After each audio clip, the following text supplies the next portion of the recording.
Hello fellow detectorists, I've been meaning to do this video for some time, so here we go. I just wanted to show you my find so far from my first permission on a farmer's field.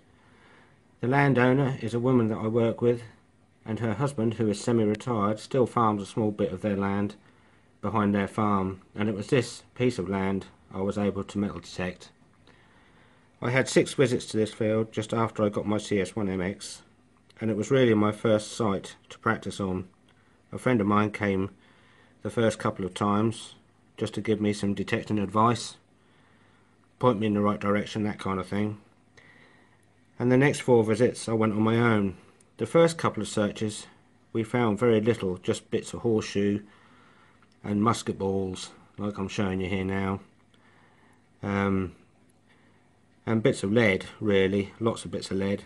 Then on my 3rd visit, more musket balls, more bits of horseshoe, and a nice piece of buckle, as you can see here, and a couple of buttons as well. The 4th visit was more buttons, a couple of sort of gold enamelled ones sort of thing. There's a bit of writing around that as well. This one you can see, focus, see something on there as well. Get it around the right way. There we go. And this one obviously is a bit larger. All workers in the field, I should imagine, buttons off their coats and stuff like that.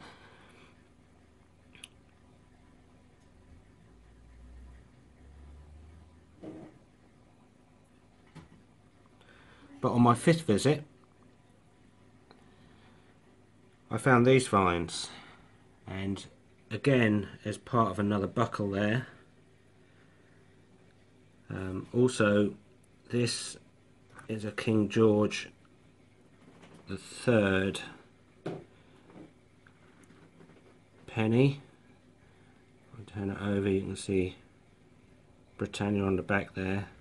It is very difficult to see, but that does say 1775 on there. But I was also again very lucky to find later in the afternoon this, which I believe is what they call an AE4, or a very small Roman coin. Yeah, there we go. So I was very happy with that, which I believe is from the 3rd or 4th century. But that was on the 5th visit. On the 6th visit I had there at this field, I was lucky enough to find another King George coin, but this time this one is the King George II, which I believe is dated 1557, I think that says on there. But I was very pleased to find that one. Later on, again in the afternoon, I had another good signal. Turned up this at first. I thought it's so white, I thought it was a bit of flint. But when I turned it over, I realised it had a circular impression in the centre of it, and in actual fact it is a piece of lead. I don't think this is a bag seal, because it doesn't have the characteristics, there's no joins, or it doesn't look like it's a folded piece of lead. I think this is just some type of trading token. You can see the circle sort of press markings in the centre of it there.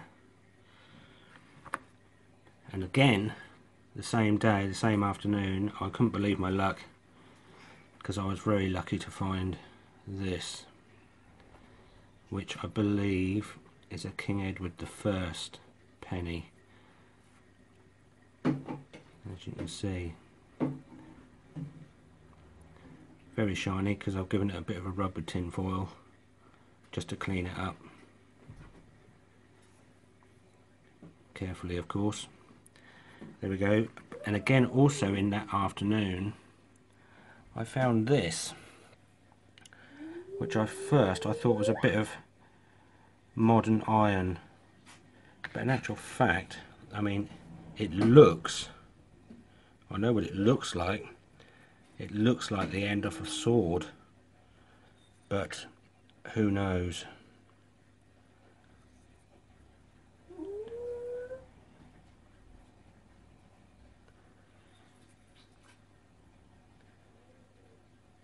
But all these finds, or the older ones of course, I will pass on to the finds liaison officer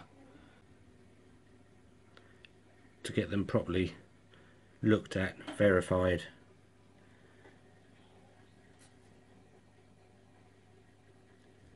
But as you can see,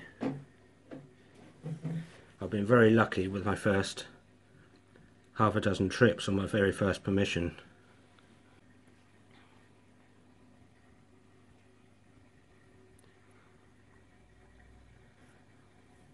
So there we have it.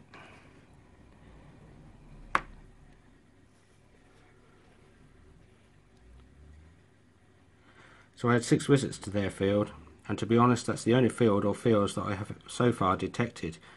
But I have been beach detecting through the summer on a few occasions, which I also enjoy, but hopefully over the next couple of weeks we should be back on the fields again. Thanks for watching. I hope you like my finds, and I'll see you all again soon.